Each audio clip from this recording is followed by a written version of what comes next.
በተለምዶ ፕሮሰሰር፣ ማዕከላዊ ፕሮሰሰር ወይም ማይክሮፕሮሰሰር ብለን የምንጠራው CPU በኮምፒውተር ሲስተም ውስጥ በጣም አስፈላጊውና ወሳኙ ክፍል ነው። በዚህ ቪዲዮ ሴንትራል ፕሮሰሲንግ ዩኒት ወይም CPU ስለምንለው የኮምፒውተር ክፍል በዝርዝር የምንመለከት ይሆናል። ሃይ ሰላም ነው፣ እኔ ማይክ እባላለሁ። በኮምፒውተር ፊልድ ላይ የረጅም ዓመት ልምድ አለኝ።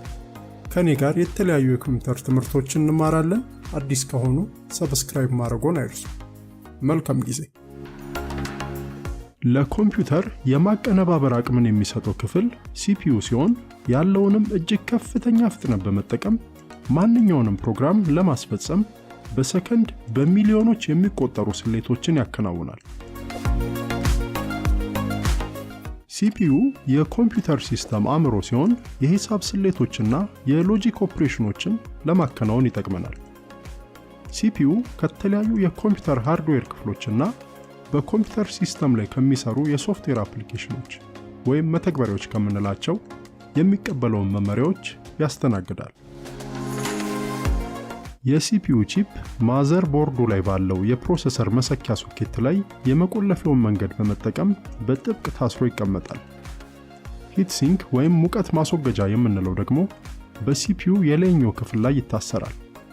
ይህም የCPUን ቺፕ ከመጠን በላይ በሆነ ሙቀት ከሚመጣ ብልሽት ይጠብቃል። አሁን ደግሞ ስለ CPU ውስጣዊ አወቃቀር እንመልከት።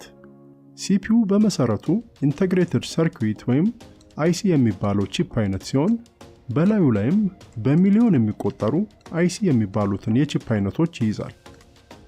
እነዚህም እያንዳንዳቸው የIC ቺፖች ደግሞ በላያቸው ላይ በሚሊዮን የሚቆጠሩ ትራንዚስተር የሚባሉ ጥቃቅን ክፍሎችን ይይዛሉ። ትራንዚስተር ሲሊከን በሚባለው ሴሚኮንዳክተር ማለትም በከፊል አስተላላፊ ቁስ የተሰራ ሲሆን እንደ አነስተኛ ማብሪያ ማጥፊያ ሆኖ ያገለግላል።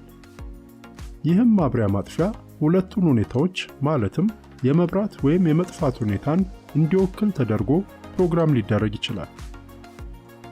CPU የሚገነዘበው የመብራትና የመጥፋት ተግባራትን የሚወክሉትን ሁለቱን የባይነሪ ኮዶች ማለትም 1 እና 0 ቁጥሮችን ብቻ ነው።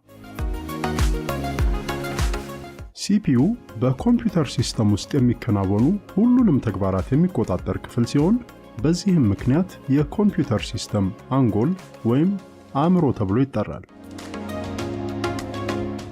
CPU በውስጡ 3 ዋና ዋና ክፍሎችን ያቀፈ ነው።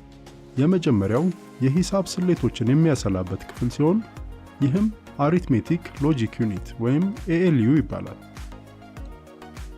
ሁለተኛው ደግሞ የመቆጣጠሪያ ክፍል ወይንም ኮንትሮል ዩኒት ይባላል።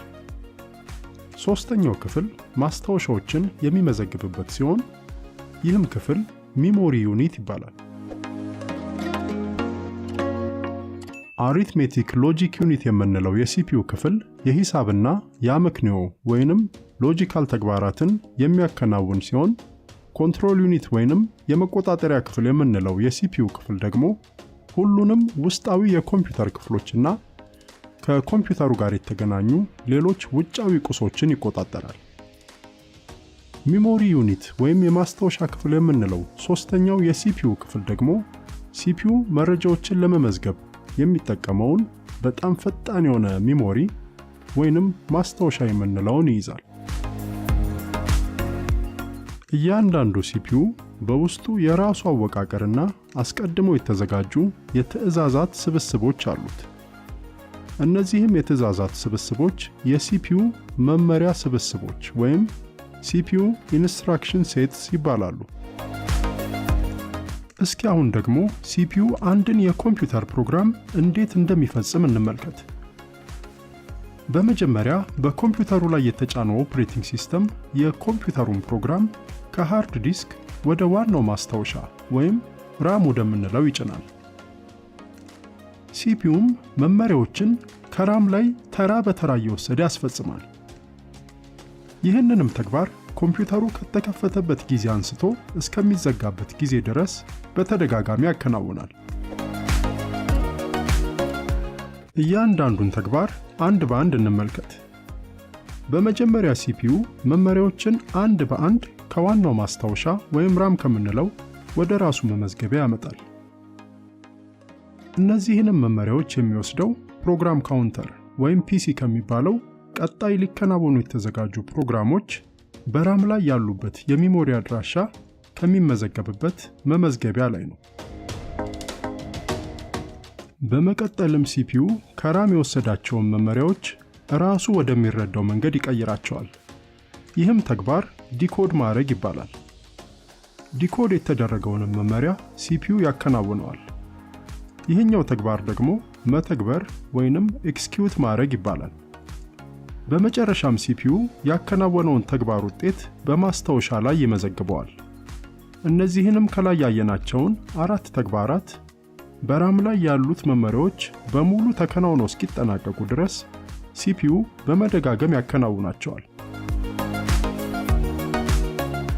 በዚህ ቪዲዮ ሲፒዩ ምን እንደሆነ፣ በውስጡ ምን ክፍሎች እንዳሉትና እንዴት አንድን ፕሮግራም እንደሚያከናውን ለመመልከት ሞክረናል።